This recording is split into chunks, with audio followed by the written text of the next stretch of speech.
Welcome to Grayson's Creek Chronicles, a warm little hideaway tucked between rustling trees, watercolor woods, and the hum of a gentle creek. Around here, we celebrate slow moments, fall colors, soft yarn, and stories that feel like home. Pull up a chair on the porch. You're right on time.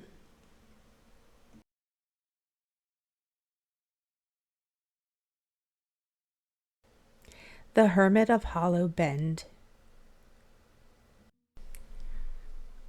The Hermit of Hollow Bend was not always a hermit. Long before the forest grew thick around his cabin, before moss softened the stones along his path, before the creek carved its quiet silver ribbon through the valley, he had been a man who lived among the people. But years have a way of sanding down the noise of the world, and so he drifted deeper into the woods, seeking a life measured in small, steady moments. His name was Griffin. Each morning, Griffin woke before the sun. He would sit on the edge of his wooden cot, listening, really listening to the forest breathe. The wind moved through the pines in long, slow sighs. The creek murmured its endless story. A distant owl, reluctant to surrender the night, gave one last call. Only then would Griffin rise. He lit his lantern with a practiced flick of flint. The flame glowed amber, brushing warmth across the cabin's rough-hewn walls. He boiled water over the small iron stove, letting the steam curl upward like a soft question.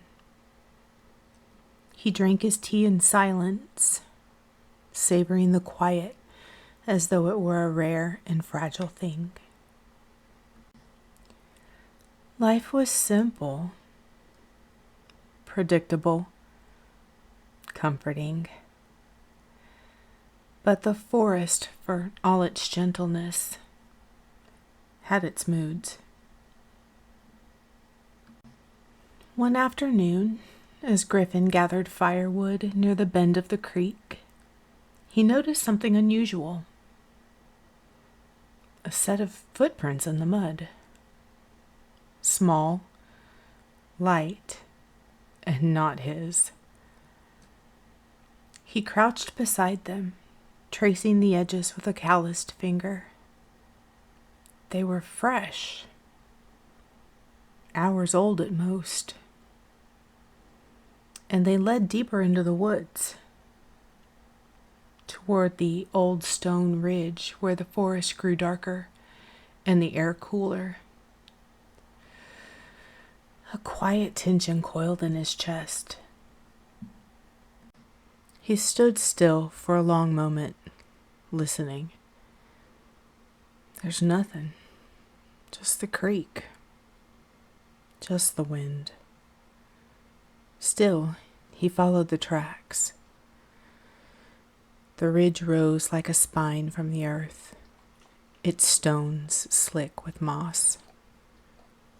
Griffin climbed carefully, gripping roots and ledges.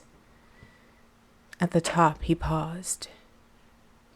There, caught on a thorn, hung a scrap of fabric.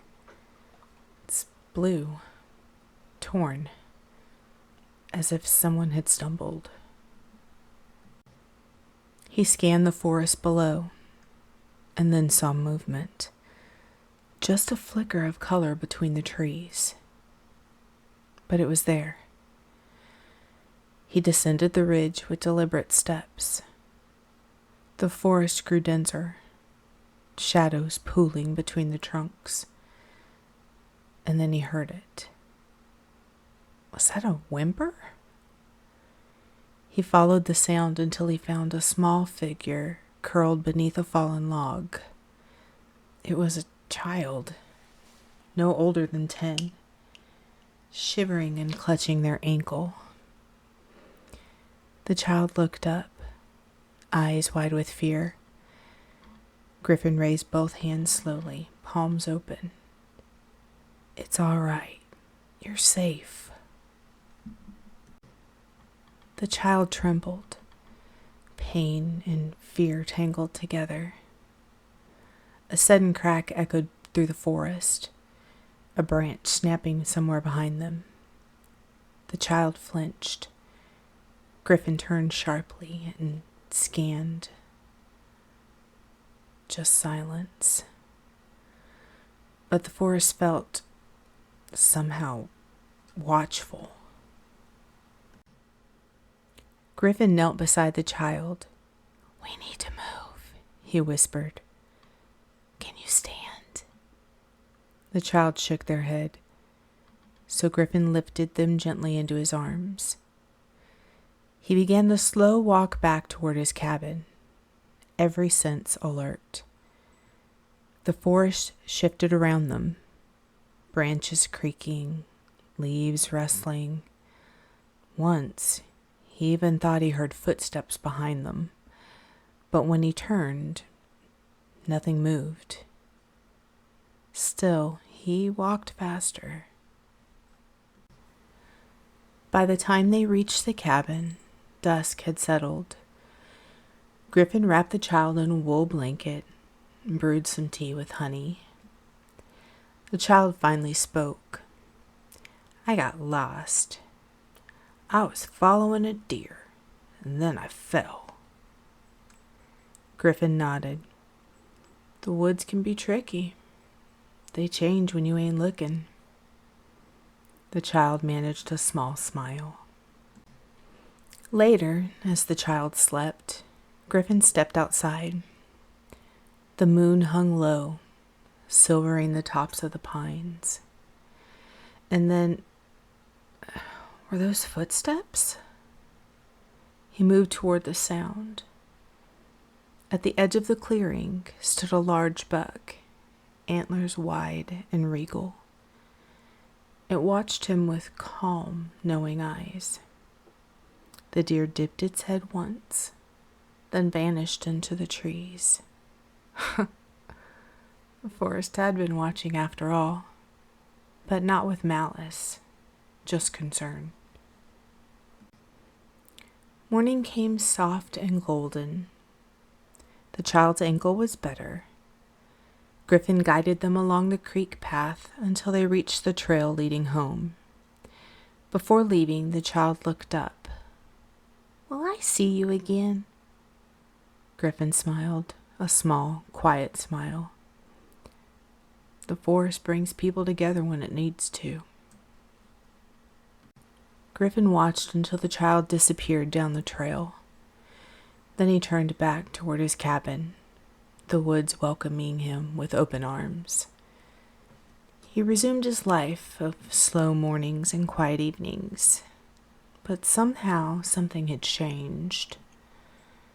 The forest felt a little less lonely now, and he felt a little more connected. And sometimes, when the wind moved through the pines just right, Griffin thought he heard soft footsteps, light, familiar, somewhere in the distance. Not a disturbance, a reminder that even a hermit is never truly alone.